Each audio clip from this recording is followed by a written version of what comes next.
Assalamualaikum warahmatullahi wabarakatuh. Perkenalkan, nama saya Ardiansyah Setiawan, NIM 193 104 103 4 dari kelas PJKLB 2019. Jurusan Pendidikan Jasmani, Kesehatan dan Rekreasi, Fakultas Ilmu Keolahragaan Universitas Negeri Makassar. Pada video pendidikan kebugaran jasmani kali ini, saya akan membahas tentang daya ledak. Langsung saja, yang pertama yaitu pengertian daya ledak.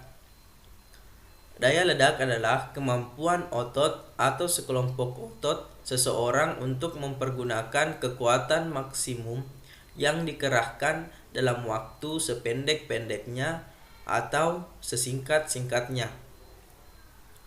Selanjutnya, pengertian daya ledak menurut para ahli. Yang pertama, menurut Suharno HP, daya ledak adalah kekuatan sebuah otot untuk mengatasi tahanan beban dengan kecepatan tinggi dalam gerakan yang utuh. Yang kedua, menurut Sajoto, daya ledak yaitu kemampuan seseorang untuk mempergunakan kekuatan maksimum yang dikerahkan dalam waktu yang sesingkat-singkatnya untuk mendapatkan tolakan yang kuat dan kecepatan yang tinggi. Seorang atlet harus memiliki daya ledak yang besar. Selanjutnya, yang kedua yaitu faktor yang mempengaruhi daya ledak. Faktor yang pertama yaitu kecepatan hantaran rangsang dari otak ke otot. Yang kedua, jumlah serabut otot yang dilayani oleh sinyal yang dihantarkan. Yang ketiga, pengaruh sensori feedback dari otot yang berkontraksi yang melibatkan muscle spindle dan Golgi tendon organs. Yang keempat yaitu jenis serabut otot yang terlibat. Faktor yang kelima yaitu pemanfaatan energi pada otot atau banyak sedikitnya ketersediaan ATP dan ATP-PC dalam otot. Nah, selanjutnya faktor yang mempengaruhi daya ledak otot.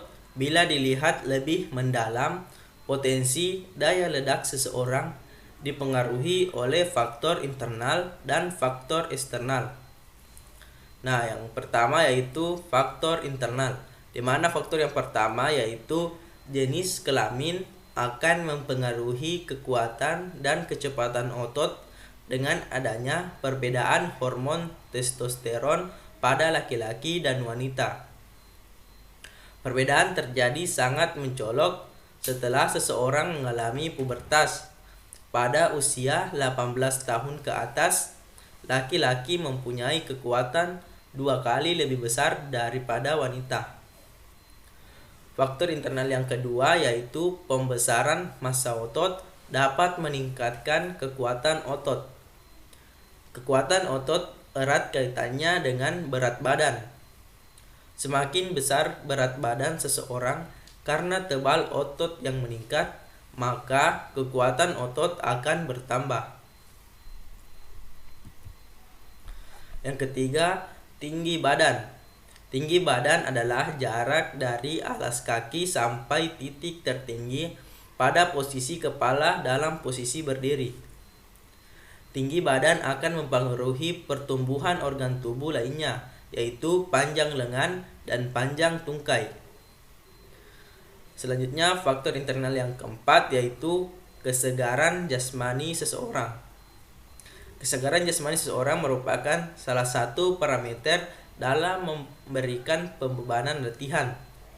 Sebab tingkat kesegaran jasmani yang kurang dapat mengakibatkan kelelahan sehingga tidak dapat melakukan pelatihan secara maksimal.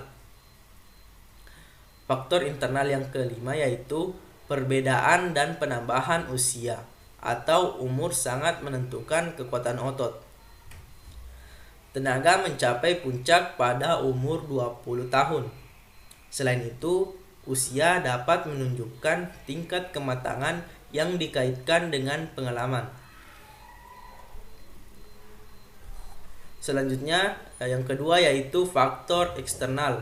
di mana faktor eksternal yang pertama yaitu suhu lingkungan yang panas akan berpengaruh terhadap aktivitas kerja otot karena sebagian dari volume darah akan dibawa ke kulit untuk mengkompensasi kelebihan panas dan mempercepat terjadinya pengeluaran keringat. Faktor eksternal yang kedua yaitu kelembapan relatif menentukan proses pelatihan dalam hal kenyamanan. Pada saat latihan, kelembapan relatif di Indonesia berkisar antara 70 sampai dengan 80%. Kelembapan udara yang cukup tinggi atau di atas 90% akan mempengaruhi kesanggupan mengeluarkan panas tubuh akibat aktivitas pelatihan melalui evaporasi.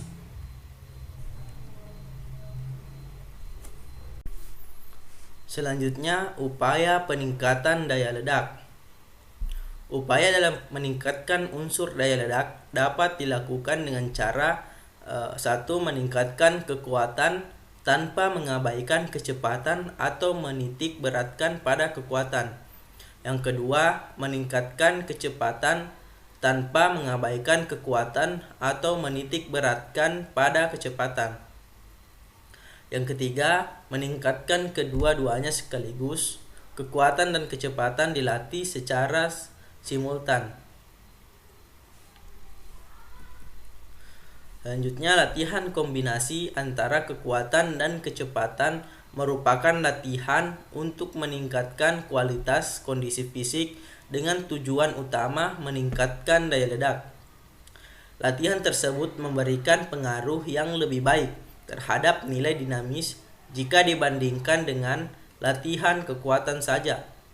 Adapun dalam mengembangkan daya ledak, beban latihan tidak boleh terlalu berat sehingga gerakan yang dilakukan dapat berlangsung cepat dan frekuensinya banyak. Salah satu bentuk latihan daya ledak power yang sering dilakukan orang yaitu dengan menggunakan besi atau mengangkat beban. Pelaksanaannya adalah mengangkat besi atau beban dengan berat badan disesuaikan dengan kebutuhan.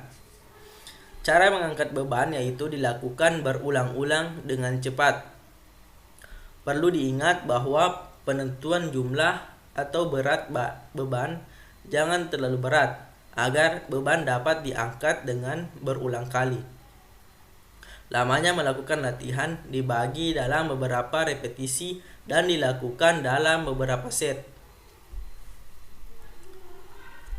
Selanjutnya, bentuk-bentuk latihan meningkatkan daya ledak.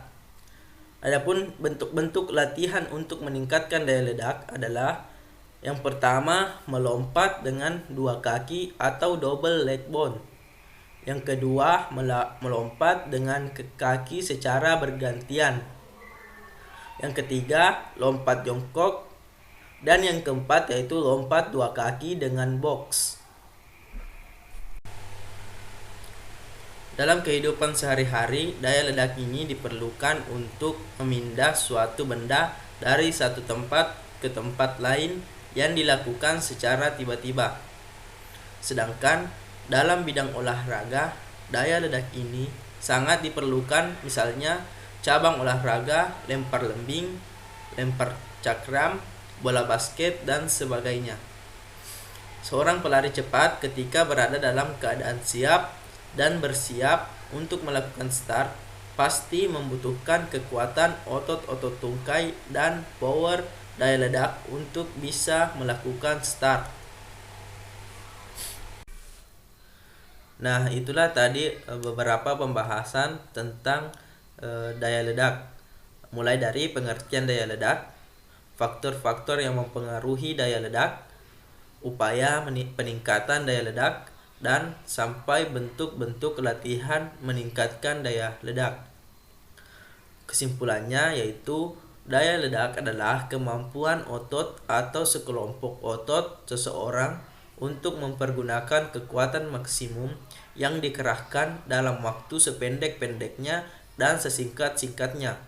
Dan faktor yang mempengaruhinya yaitu yang pertama jenis kelamin, massa otot, tinggi badan, dan perbedaan umur. Dan salah satu cara meningkatkan unsur daya ledak itu sendiri yaitu meningkatkan kecepatan dan kekuatan dan dilatih secara simultan atau dengan serentak. Itulah yang sempat saya sampaikan. Semoga bermanfaat bagi kita semua. Assalamualaikum warahmatullahi wabarakatuh.